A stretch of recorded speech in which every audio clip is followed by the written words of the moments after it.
Welcome, Starseeds, Mystics, Truth Seekers, Lightworkers. This is the space for you. If you're new here, I'm Marley. I'm a Syrian Starseed. I'm Lacey, and I am a Lyran Starseed. And we have a big collective mission as Starseed Lightworkers and Ascension Guides.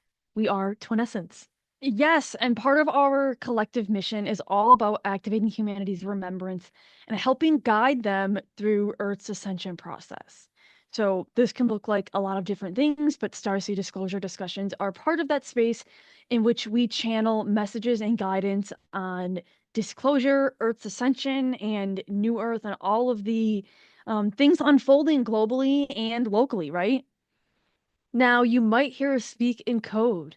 The algorithm can get angry sometimes, depending on certain words or phrases that we might use. So, for example, if we're talking about a US leader, we might say the orange. If we're talking about specific files, we might say the E files instead. If they come up in the transmissions today, we can't guarantee that they will, but just so you're aware, you might hear those coded pieces to our language through transmissions. All right. So I think now we are just going to sync up a bit and tune into what is coming forward as we channel this information. We always channel it from a state of neutrality. We have no opinions and thoughts as it comes through. It comes straight from our from source, our star family, through us to all of you. And with that, we will start tapping in.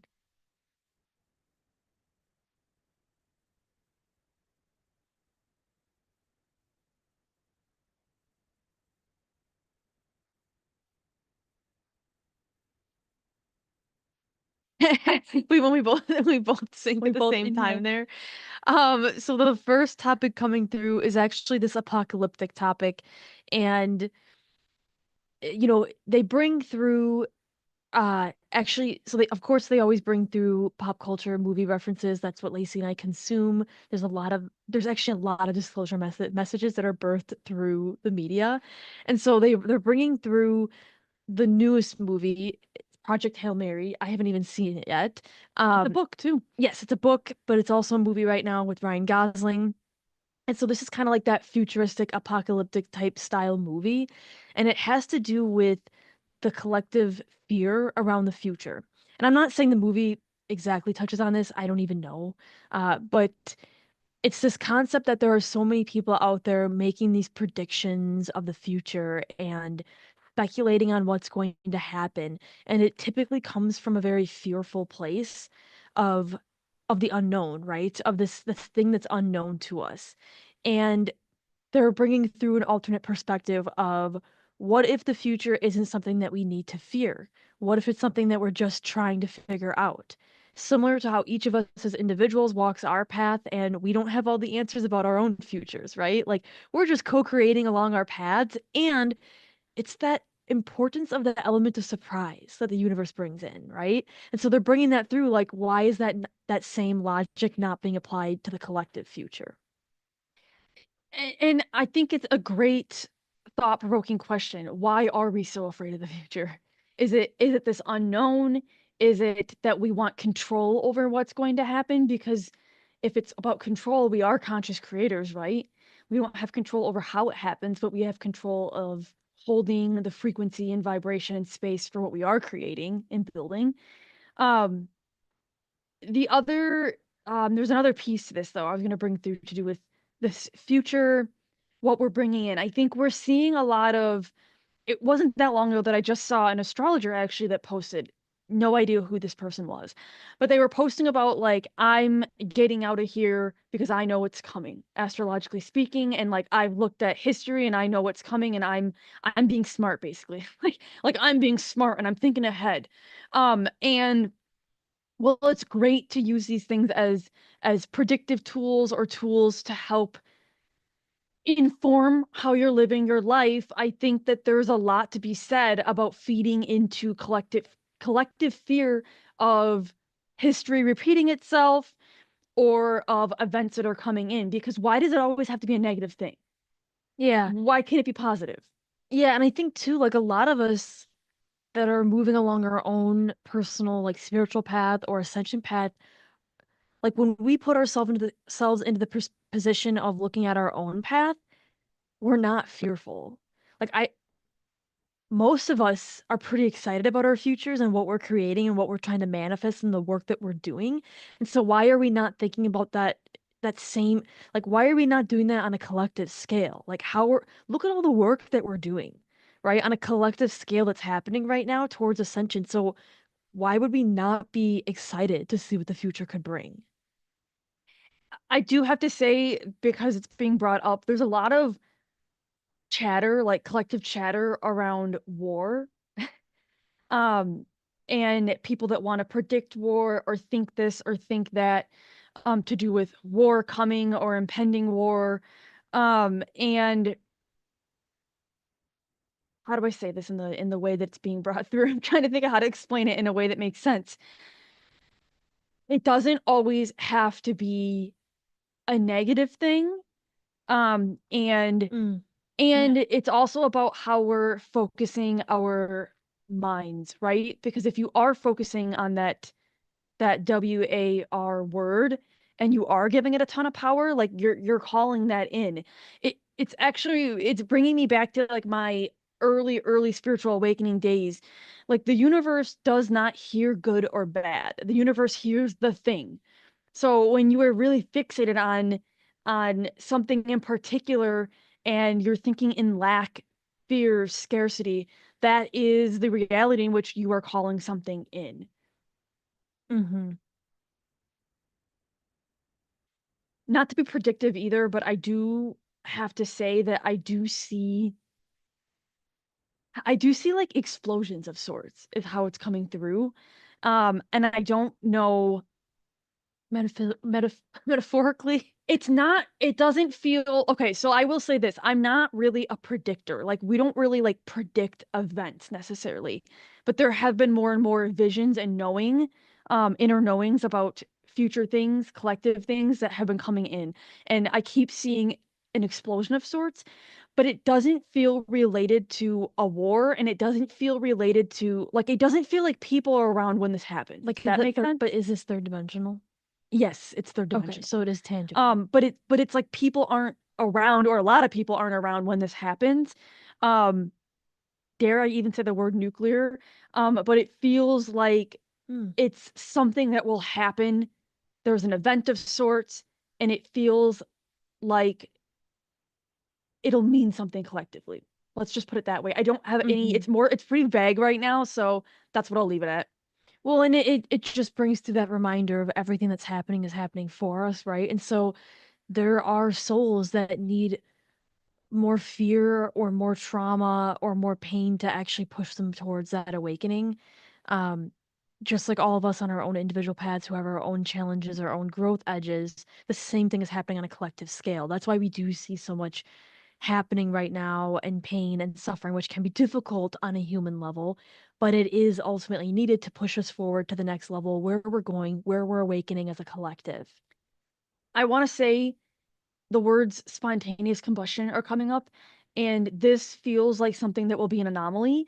It feels like something that Unexplained. might not be controllable and it will be unexplained. And part of the purpose in this event is to push a group, a wave of humanity forward into detaching from one is control, from feeling in control of things.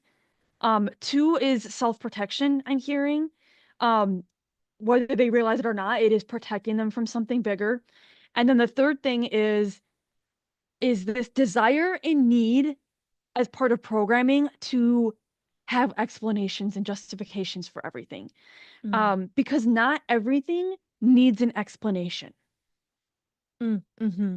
And humans like to feel in control and safe by explaining everything. Yep. And then so the purpose behind that is to pull us out of that third dimensional belief system to where we rely so heavily on that external validation. So the explanation being the external validation that's needed. So many of us need that, and it's great to have at times.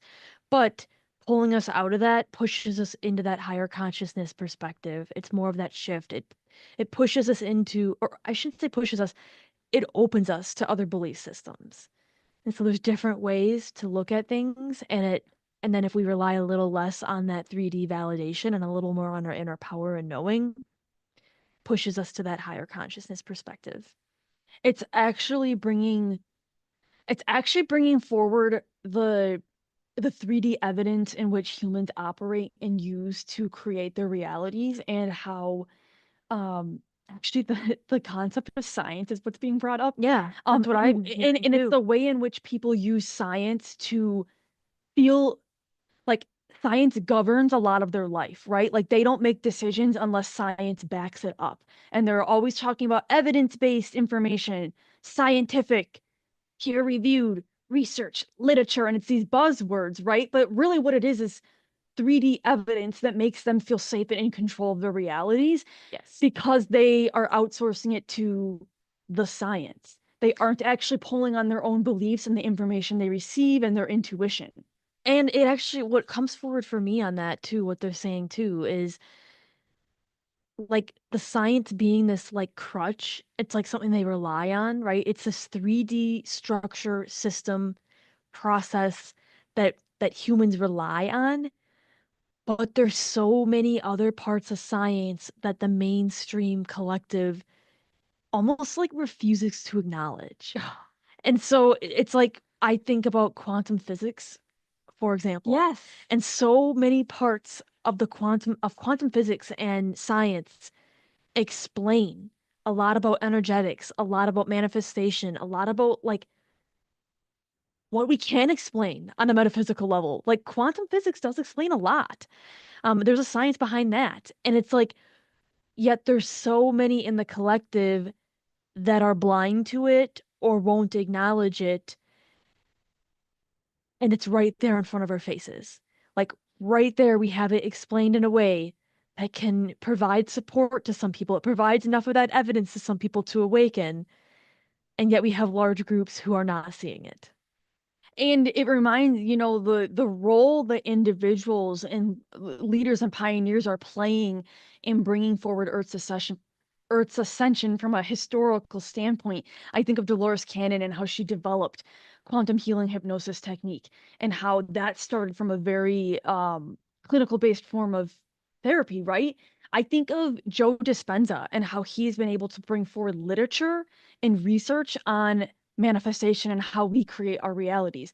And all of that has its role in helping humanity view things differently and move forward with ascension and energetics. But the ways in which we see humans, what's the word? Relying on it. Relying, I was gonna say, is it outsourcing? Like, what's the word? Outsourcing their power to something, like they treat science as if it's bigger than them. And Oh, so we have to yes. follow it. Like it has more power than us as sovereign beings on Earth. And in reality, it's like, no. It's a structure, right? It's a system. Yes, and in reality, it's like, but you actually create your reality. So what you believe is what you're going to find evidence of. And so that's the concept being brought forward from the scientific standpoint. And I feel like I can say that as someone who has received education in a science-based topic. So I feel like it's okay for me to talk about this. Yeah, like immediately they're like, oh, the placebo effect. Like, have you heard of it? Like, it's almost like, come on, people, let's apply it to a larger scale here. But also it's this concept that you feel safer and more in control when you're outsourcing and governing your life by something bigger than you, rather than Yes. actually looking within for the answers. Yes. And we are starting to shift away from that as a society. We're starting to move into empowerment, self-empowerment, and inner power for making those decisions. And it's going to see some very different changes, and it's going to be interesting to see how it all unfolds. And then I just want to say the other example they gave is like organized religion with this Mm. in respect to like, why is God, in organized religion, why is God seen as someone above someone or something that's above all of us on Earth or outside of all of us on Earth versus it moved, like they move through us, like God's move through us. But just like spirit and source. It's the preview for Disclosure Day, Steven Spielberg's Disclosure Yes. Day, Yes. when it's why would he make all of this if we weren't meant to experience it? Yes, And exactly. it's I get goosebumps when I say it, because that's true unity consciousness, that is true empowerment, and that is its ascension. It's just another example of why are we giving it to something that we think is more powerful than us, right? So we become so programmed to give that power away, and it's time for us to look within now and take that back as we shift consciousness.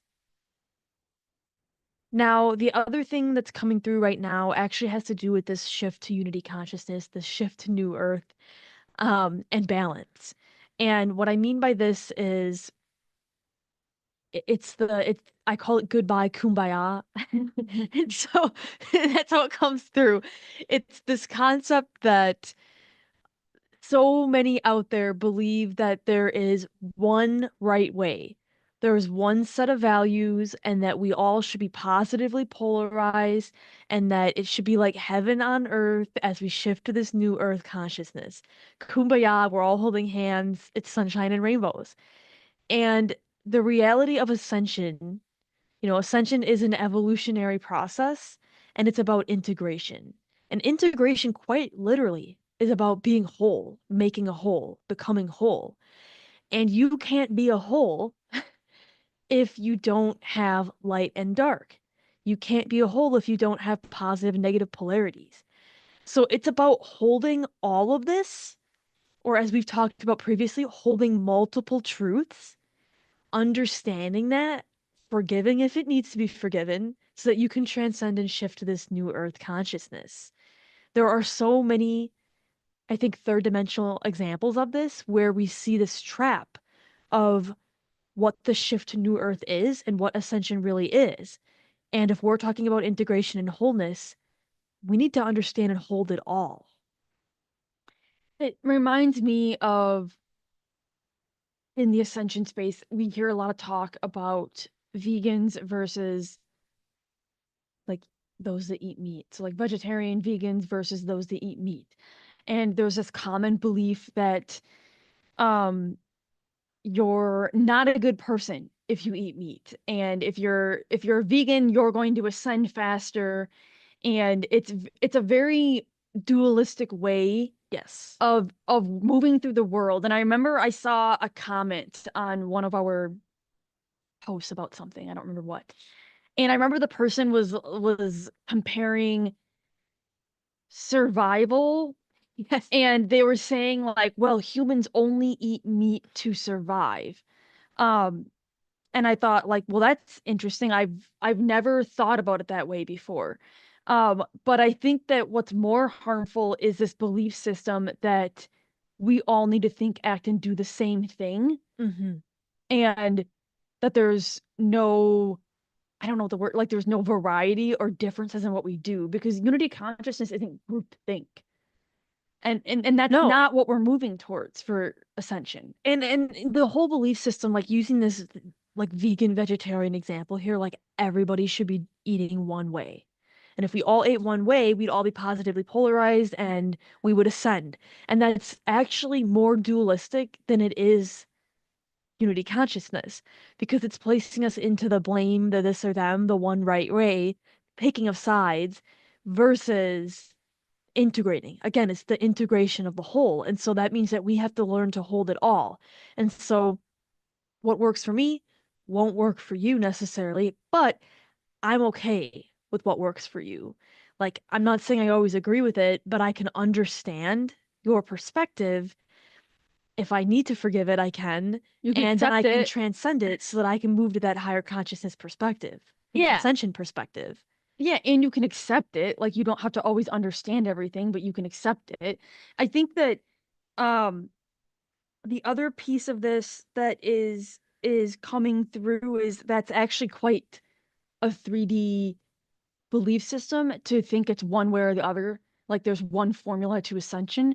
And I think that there's also a lot, it has a lot to do with how you're creating your reality too. Like if you believe that eating meat's awful and horrible, like that's what you create in your reality. Like if you Hmm. don't, then you don't create that reality. So it's very It's dualistic. yes, and you're in the driver's seat of what you want to believe, right? So There isn't a right or wrong way. And life is gray, right? Like, so it's like that black and white, this, them, us versus them, blaming, outsourcing.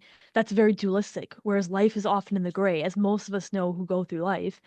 And in order to live in that gray, it means we do have to learn to accept the whole. You can't have light without dark. You can't have positive without negative. And I'm okay with all of it as it relates to the integration perspective. And then the other piece I just want to bring through too is this conversion aspect, which is, it's like, it reminds me of like they give the example of like missionaries. I don't know why we keep going to organized religion here, but like this examples they're pulling through. And so it's like this concept of like converting people over to a belief system. And that is not ascension. Like even in how the messages come through, it's not about converting someone into a belief system. It's about helping you understand the whole. Because if you can understand the whole, that's what the new earth consciousness is. That's what ascension is about. It is about looking at programming, right? Because there are 3D belief systems that are going to keep you at a certain level or keep you limited, right? Mhm. You're going to be like on a balloon with a string, and you'll never be able to actually release yourself and be free, with certain belief systems ingrained in you. And the 3D programming really makes people feel safe, right? It makes them feel in control.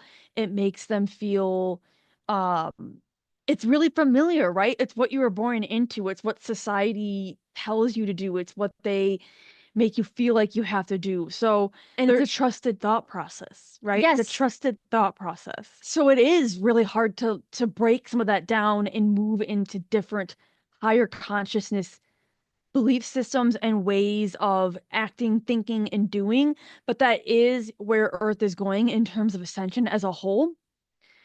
Um, and I think that kind of brings us into that concept of, we kind of talked a lot about dualistic thinking, right? And Yeah. the harm that comes from dualistic thinking. But there's a couple other examples they want to bring up too. Yes. So one thing I do want to bring up is the orange. Yes. Because this was actually something that I experienced with some individuals. But we were talking, they were somebody was upset talking about how like the orange is normalizing poor treatment of people and the way they are speaking to individuals during press conferences.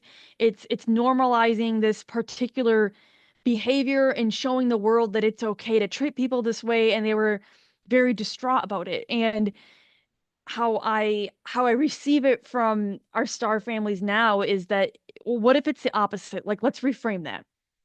What if it's not showing people, it's not normalizing the behavior, but what if it is bringing awareness to that kind of behavior and programming? What if you're able to look at it and say, wow, like I don't ever want anyone to speak to me that way. I don't want anyone to feel that way when they speak to me. I'm going to set strong boundaries for myself, and I'm not going to tolerate that kind of behavior in my life. What if it's setting an example for you to make the changes that you seek in the world?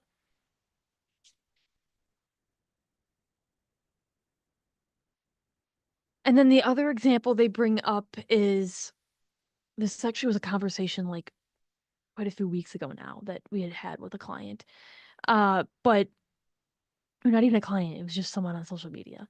But it has to do with like men and women actually. And like this person was super frustrated, like talking about how women do all the work. It seems like men don't do any of the work themselves. Women have to do all the healing, breaking of the generational cycles, and like women basically always have to be the bigger person for poor behavior, and men, you know, don't have to do any of the work. And this is again another example they bring forward as very dualistic thinking because again, it places us into like blame and positions of power, I think, where it's like not even positions of power, but positions of right and wrong, where so this person's placing themselves in the position of women are right, men are always wrong, which is very dualistic. It's very black and white. It's very cause and effect. It's that like Newtonian model of thinking that, that we ourselves are not causing the effect when in actuality we are. And again, it places you into this dualistic thought process versus unity consciousness or an integrated perspective, which would be that there's probably something more we're meant to learn from this. And it's not that, I mean, I think it would be a super overly simplified statement to say men are never doing any work. I think that's a huge, It's divisive. yeah, it's divisive and it's a very bold claim to make, but it's probably happening, or whatever this topic is that's triggering this person and flaring this thought up. Instead of placing you in a divide, perhaps you need to look at it differently and you need to think about how are we able to learn, grow, and evolve together versus divide further and blame and point fingers at each other. And I think this is a big topic because it's a really important topic to talk about because trust me, like we're women, we understand the patriarchy and the suppression of divine femininity better than It's anyone else, it's right? frustrating, it totally is. It is, but what I cannot stress enough from the work that we do with clients, whether you want to hear this or not, is as women, we have been conditioned to stay in a perpetual state of victimhood. And this was just one example of someone saying that, right? Hmm. It's the cause and effect belief system. It's victimhood at its core because it's like I can't do anything and it's all happening to me. I'm just the woman that's getting frustrated and like they're keeping me down. They're preventing me from doing this. It's outside of me. It's the system. And yes, there are issues with the system, but the more you live and perpetuate in that victimhood as a woman of feeling like you're less than and you're powerless, the more you create that feedback loop that you can't get out of. And that is at its core 3D programming, 3D programming that needs to be shed, that needs to be broken. And not everybody is ready to break that. Not everyone's there. And victimhood is essentially outsourcing, right? Like we're talking about you giving all your power away to this belief system. You know, I was going to say, even in that moment, this just shows you my programming. I was just going to say, in that moment, as I'm sharing the message, I was going to say, you're giving your power away to men, but it's not even giving your power away to men. It's a belief system that you're giving your power away to. So, do you want to stay in that state of division and victimhood and it's happening to me? Or instead, can you shift your perspective? Can you turn to a higher consciousness perspective and say, perhaps this group of people needs to learn and grow more? What do I need to learn and grow? Well, I need understanding to learn and grow. I need to feel safe to learn and grow. So, it moves beyond just awareness and actually to evolution. Like, how can you actually help others learn and grow on this path to integrate? I think I think the really important piece here is like we have a lot of empathy and understanding for individuals who feel that way and are going through that. Um, and trust me, like we understand it because we've been there ourselves, right? There's been plenty of experiences in my life that I can be like I where I think about like 3D programming things that I've said in response or felt in response to something that had occurred as a woman in particular. But I think that until you're able to say like I'm done being this way and I'm done thinking this way, it's time for something different, to have that light bulb moment, you are going to continue to stay in that feedback loop of feeling like everything's happening to you and you're not in control of your own destiny. And I know we've said this before, but that doesn't mean that you condone bad behavior or you have to agree with everything someone does. You certainly have your own opinions and experiences, but it's about moving to understanding and forgiveness. Because if you move to understanding, you can get to the root of where it is and ultimately accept and be okay with it. And that's what the integration process is, to be whole. That is the light and the dark that you're holding and that we are holding as a collective. Awareness is the first step, and then it's starting to look at, okay, what's the change, what's the behavior change, and how do I reprogram this, and what do I want to reflect out into the world. So not to put anybody into like a healing feedback loop here, but this is something that we've talked about and something they bring through again. It's about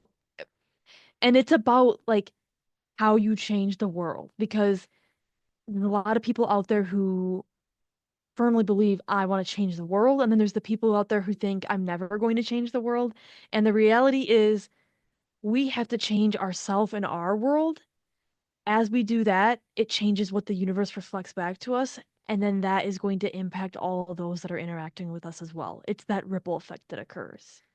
Probably the number one question we get behind the scenes is, yeah, but how do we change the world? How do we create reform? And It's it's not wrong question. not wrong Wrong question. question. It's how do I change my inner world to reflect in my external world? And again, it's not about converting. We are not converting anyone to a belief system in this. It's about understanding myself and what I want to create, and then seeing how the world changes around me. I move first. The world reacts and responds to me then. And so that's where we see true change happening. And then that's where we see further integration as we go deeper in ourselves, so that we're not getting put into a dualistic thought process, that we're not being stuck to the 3D belief systems and outsourcing to them, and instead it gives us that holistic perspective. We are all so much more powerful than we even realize.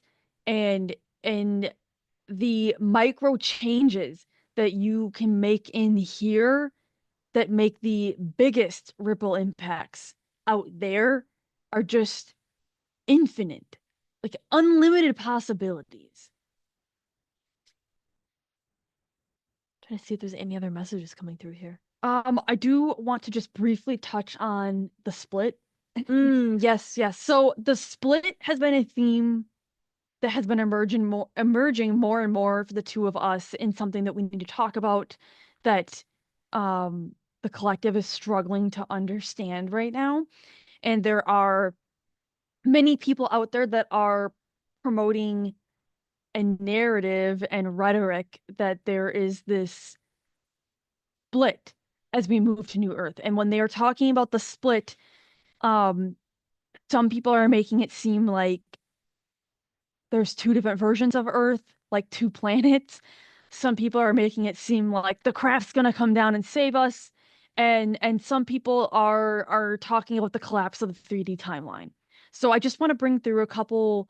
We want to bring through some guidance on that because I think that it's very timely, and we want to start to help people understand this better.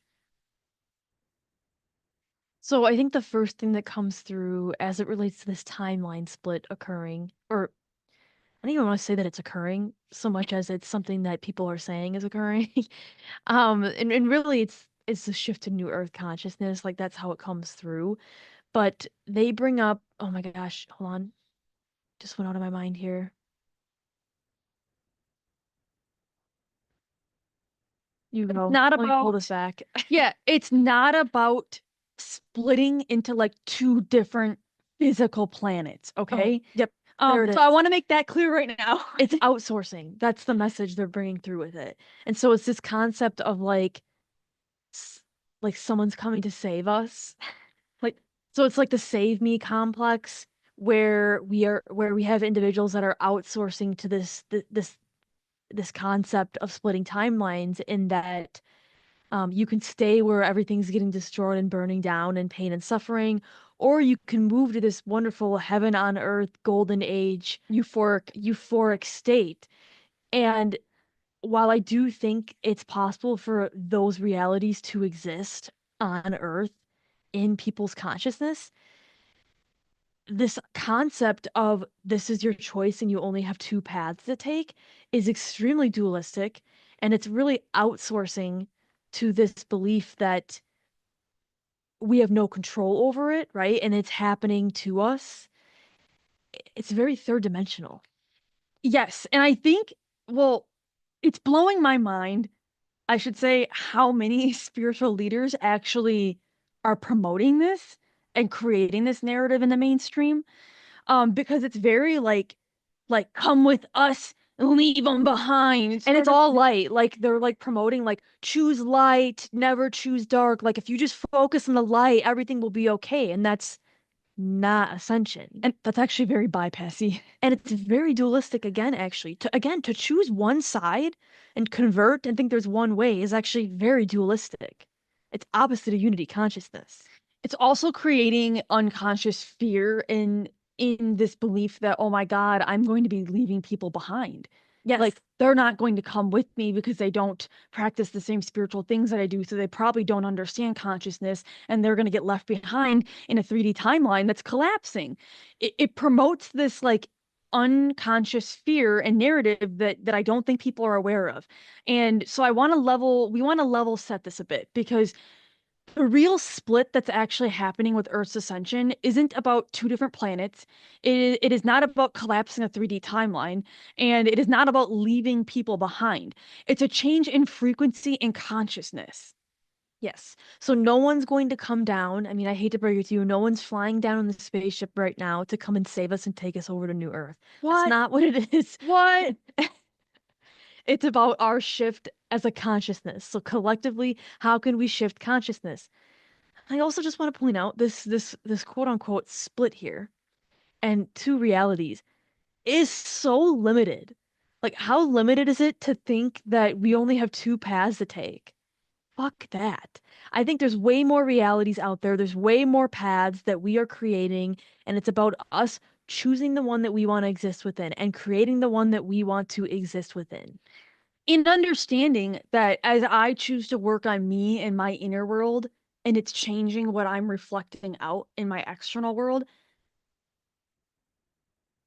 it's raising all those around me. It's Hmm. impacting all of my friends and loved ones.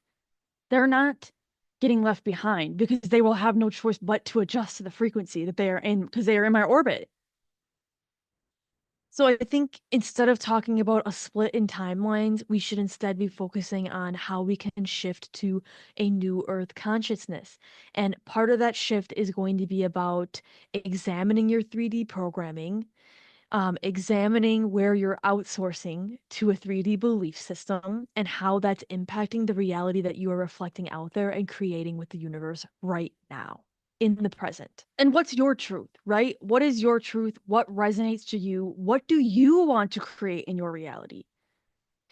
Ascension asks us to hold all truths. There are multiple truths out there, and that is what we are doing. We are becoming whole and integrating. And the last piece that I do want us to share is this concept of the 3D timeline collapsing. That is not true. And the reason I say that's not true, and I can say that with confidence, is because if the 3D timeline completely collapsed, we would not be here in physical form at all. It defeats the purpose of why we incarnated on Earth in the first place. We came here for a reason. We chose to be incarnated here on Earth right now, serving and living and existing. The 3D reality and world that we exist within, we will continue to exist within. But how can we continue to shift our consciousness and fully embrace all other dimensions that we have available to us? That is what we are being asked to do through ascension as an individual and as a collective as well. The 3D is source in material, and we chose this, so it will not go away. But how can we continue to embrace that multidimensionality as we integrate? Exactly. It's not all bad, and if we moved to such a high dimension that the 3D didn't exist, like there wouldn't be us talking to you right now on a screen. There'd be no, Purpose to even existing on Earth. all of your favorite things that you love, the movies, the TV shows, the foods, the places, like none of that would exist anymore. So, it's exactly what you said, Marley. It's moving, it's shifting consciousness, but understanding that like the 3D world isn't going to go anywhere, right? It's just changing your consciousness and how you are reflecting your um yourself into the world and how your external world is going to evolve and change. Yes. And the awareness of that multidimensionality as you are shifting consciousness. So I think instead of falling into fear, don't worry. The spaceship's not coming. And it doesn't need to come because you hold all the power. And you don't need to worry about leaving others behind or this world crumbling. And you chose to come here. It was your choice. whether you realize it or not. So, with that, we will wrap up this Starseed disclosure discussion.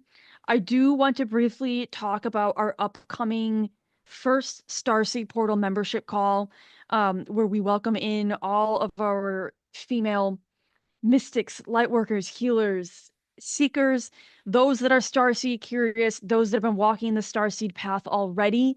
We welcome you in to the Starseed portal membership, where we focus all of our work on ascension practices. So it's all about your starseed awakening. It's about shedding that 3D programming and expanding your consciousness, liberating yourself from the things that have kept you small, that have kept you in victimhood, that have kept you outsourcing your power to something that isn't actually bigger than you. It's all about how you can become the most aligned, liberated version of you, and we do that all through bi-monthly channeled teachings, Starseed transmissions, and then a beautiful private discussion space of all of our light workers, seekers, mystics, and starseeds that are walking this path. In between calls, we drop in transmissions as well. And it's going to be a very, very potent experience for those that choose to say yes and step into this portal. So, if you are a woman ready to clarify and amplify your mission and step out of the 3D and into the higher consciousness, and you're feeling the call forward, now is your chance. Step into the Starseed portal with us and this amazing group of Starseeds and join the conversation. Grab the founding member price while it's still available because it will be increasing. Yes, we will see you next time.